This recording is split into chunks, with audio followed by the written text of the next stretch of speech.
What's good, kiddo? Welcome back to the Warframe Speculation series. As Fluffy Z asks, Tenor removed, what has led to the power dynamic between the Corpus and Grineer? Because the Corpus, to me, seemed to have almost every advantage possible by comparison. Alright, so, very good thing to ask about. This is still a little bit retrospective rather than predictive about where the story is going, but because we really have very little to go on for what's going to happen with the Grineer under the rulership of the Worm Queen and what's happening to the Corpus under the new leadership of Parvos Granum, it's something that I think really fits in this series. So let's go ahead and think about it a little bit. So where did they come from? The Corpus, we know, were essentially a class of middle managers and different kinds of middle-class laborers that existed in the Orokin Empire. Their main thing was farm work or anything that could be considered clerical. And it wasn't until the introduction of Parvos Granum, essentially creating a huge loan shark multi-level marketing pyramid scheme that ended up spreading and taking over the entire Corpus social class, that the Corpus really became what they were. So they were already a defined class being called Corpus in the Orokin Empire, but the word Corpus and what it means to be Corpus, to become a part of the money cult that became the Corpus, changed over time.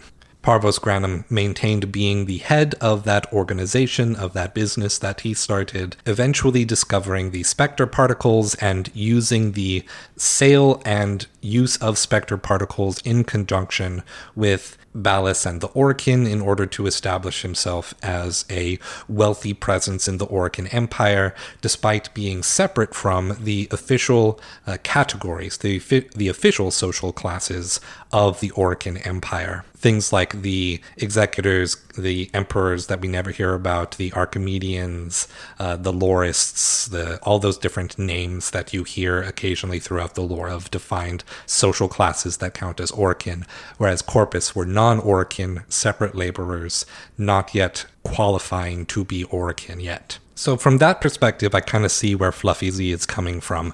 The Corpus were already establishing themselves, already had established themselves as a notable and influential part of the previous society before the collapse. They had money, and therefore they should have also had resources. Yes, that makes a lot of sense. The Corpus positioning was kind of like the positioning of the merchant class during the Tokugawa Bakufu, during the 200-year isolationist period of Japan, which is called Sakoku, where essentially the samurai, the warriors, that in this case those would be the Dax, became a less and less prominent part of the government of the society that was around them.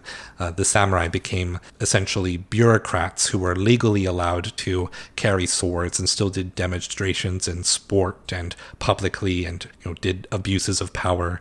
Weirdly became kind of perverse in terms of their standing socially, even though they were within the government hierarchy as a matter of inheritance and class, the class they were born into. They were still being paid in archaic economic terms, being paid in land and rice, whereas merchants were being paid in money and could easily distribute themselves, figure out what they needed to obtain in order to have what the society deemed valuable, and could obtain those things through money, through finance. In Edo, the floating world, the exchange and the development of arts was a major form of that. But it also led to things like the merchant class purchasing and carrying swords despite not being samurai, despite it being illegal, because they were prominent enough in society to possess the status symbol of swords and to possess soldiers who would wield them, to also sometimes purchase the services of poor samurai who weren't doing anything with the government because they were part of the social class, but not high up enough in the samurai class to matter socially. So the Corpus as a merchant class, we could see in Orokin society that they would be really well situated to be well resourced during the collapse. But one of the major differences that you would find between something like the comparison to the Japanese government during the Sakoku period versus what happened with the Orcan is that the Orcan Empire collapsed in a single night. There was not a gradual general shift in the social dynamics of the Orcan Empire. Their social dynamics were pretty much on lock. The Dax, as a military regime, as a military branch of Orcan authority, were well controlled, well positioned in authority, and everyone had a place in a highly systemized hierarchy. And this is a bit that some people also tend to forget, but hopefully now people aren't forgetting it as much now that we have the Old Peace story update, is that the Grineer were also soldiers. They were not just laborers and builders and craftsmen. They were also a military force, whereas the Dax could be controlled very directly through mind control, through Kuva. That appeared to be a limited resource, a elite guard that the Orcan reserved for themselves, in opposition to what would then be the military which they controlled socially through all of the regular means, through narratives of honor, through creating promises of land, for creating the promise of a white picket fence, 2.5 kids and a dog back home after the war ends, things like that we saw being played out in the Old Peace story. So whereas Corpus had wealth, they had access to resources, they had access to one part of what creates a functioning, established political order. What they did not have access to was what the Grineer had, which was military force. They had power over violence and control over defense.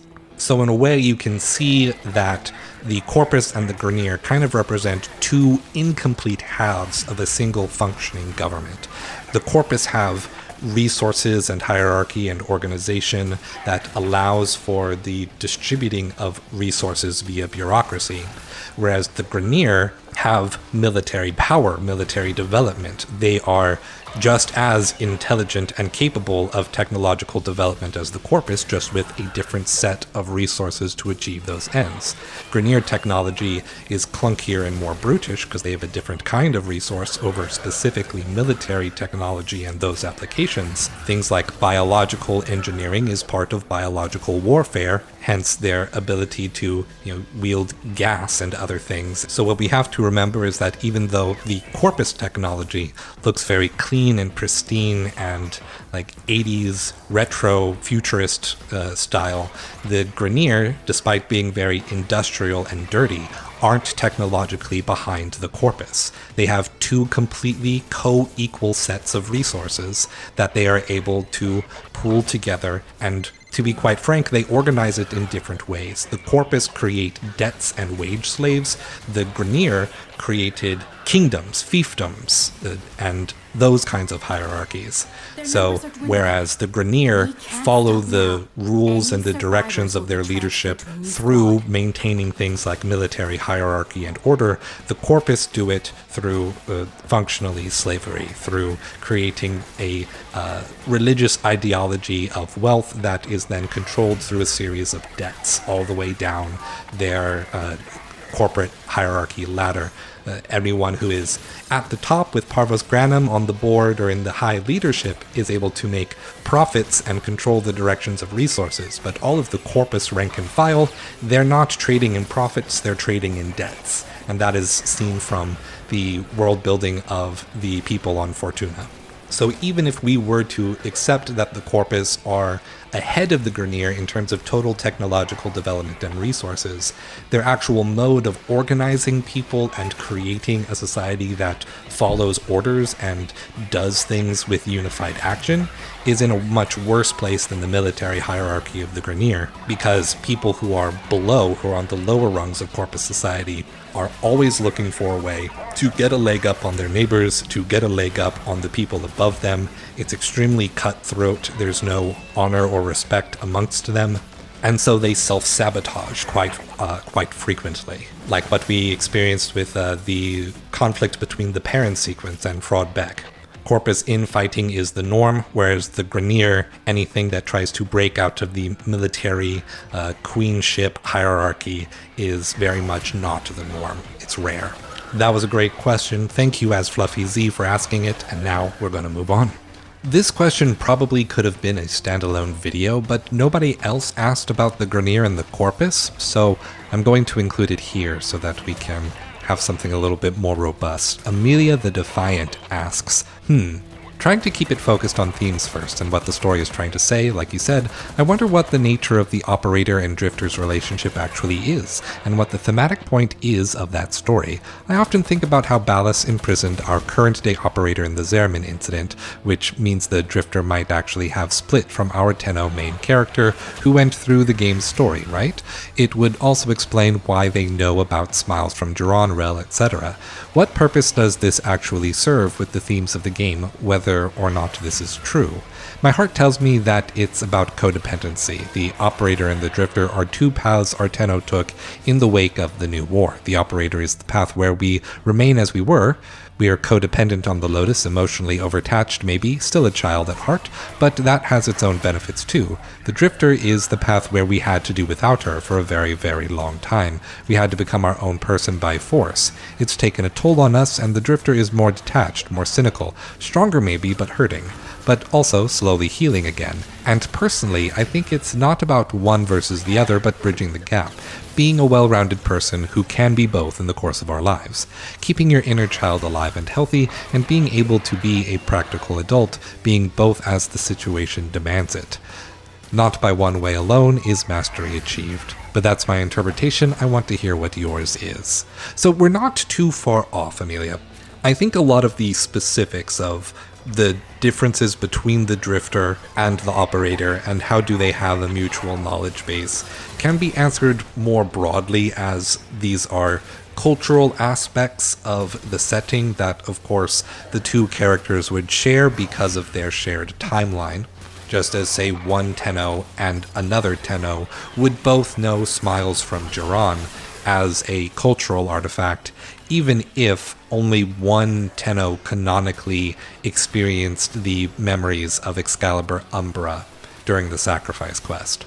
But it is very clear from the outset that the Drifter and the Tenno Child have very different personalities and very different ways of expressing themselves, even though they are functionally the same person. And the difference of their experience as it's split on the Zerman really shows how much nurture can play in the development of a personality into the kinds of people that we become. Personally, I look for what is that character trait that seems to be consistent between the Drifter and the Operator, and so far the only thing that I've come to as a conclusion is that both of them are actually very much loath to lose or give anything up. Both of them have the shared traumatic experience of experiencing significant amounts of loss, and the way they handle avoiding loss may be quite different, but once they feel as though they are in possession of something, they will go to the moon and back in order to keep from losing it again. They are both quite unwilling to make sacrifices in pursuit of a goal. The reason they pursue various goals throughout the story is so that they can protect their relationships and thereby not have to make sacrifices. With the Drifter, originally it is through avoidance. If I do not have relationships, then I cannot lose them. Whereas, like you said, with the Operator, with the Child, they have those attachments and will go through ridiculous self-harming extents in order to maintain them, even if it goes against the wishes of the person that they have that relationship with, such as with the Lotus, who is a frequently self-sacrificing character. My personal take is not so much that the Drifter and the Operator are experiencing character growth so that they can be more like one another, but more so that they are both experiencing character growth in different directions and becoming more of two different people that exist simultaneously. And the reason I don't think the gap is being bridged is because I think there's actually more strength, more development of the dynamic between the two if they become more different, have more varied experiences, and thereby have a greater capacity for empathy for different people in different circumstances as they come into more and more conflicts over time. I forget which video that I mentioned it in, but I do still have my little pet theory that the Drifter and the Operator are eventually going to become, or at least come to represent, Janus, the two-faced god from Roman mythology? I think it's Roman. I might be wrong about that. Someone in the comments tell me if I'm right or wrong about Janus being Roman or Greek. I think it's Roman. Yeah, but the two-faced god of doors, pathways, connections, etc. The Janus key, and maybe eventually getting the Janus key back from Vor, who is somewhere in the void continuously doing a speech to no one. That is my ultimate, very long-tail prediction of what the role of the Drifter and the Operator as a unit are meant to play in the story, even though we never see them acting simultaneously because of how the rules of the universe work, except for in very limited scenarios in which they are on the edge, if they're in the void but also kind of in the universe somewhere in between, they're able to temporarily coexist. I think we're probably going to see dynamics like that happening more and more often as more and more of the universe is on that edge, is near where the veil between the universe and the void is thin. And so while the two characters are still experiencing a lot of growth and are in fact becoming more capable, more well-adjusted people who are able to find their acceptance or overcoming or letting go of their traumas in different ways, I think because they are going to be constantly experiencing new and different things from each other, they're going to become more like different people than they are going to become more like themselves or a unified self. I think it's going to be more divergent, less Freudian or Jungian psychology version of a unifying of different masks, or the superego, ego, and the id, into a single coherent sense of self or personhood. I think they're going to find power in diversity, and my ultimate pie in the sky dream, a scene that I don't think is ever going to happen, but if it ever does, I'm going to lose my shit, is I would like to see, sometime in Warframe's future, a scene where the Drifter, the Operator, and the Man in the Wall are all sitting down and just having a conversation. And because there is 3 of them, we can do some classic philosophical dialectical structures and allow one of them to be the intermediator for the others, to be the interlocutor, as the conversation goes around and they hash out together their different perspectives on what has been happening to the universe and the situation that they've been thrust in due to the abuses of the Orokin Empire. I'm basically doing a 3-directional therapy session with each other, taking turns facilitating conversations with the other 2. If we're talking about where the Void War ends, that would be my ideal scenario. Just a long-ass dialogue tree between 3 characters where we get to interject maybe like 6 times total as the different characters have different variations on the same conversation. I may be alone in wanting a weird cutscene like that to be the way the story ends. I'm sure there should still be a giant Warframe fight between 2 vessels. I would still really like to see that. But when we're done having Warframe kaiju fights, we could just have like a sit-down chat over some coffee and cubed food. I think that would be rad as hell.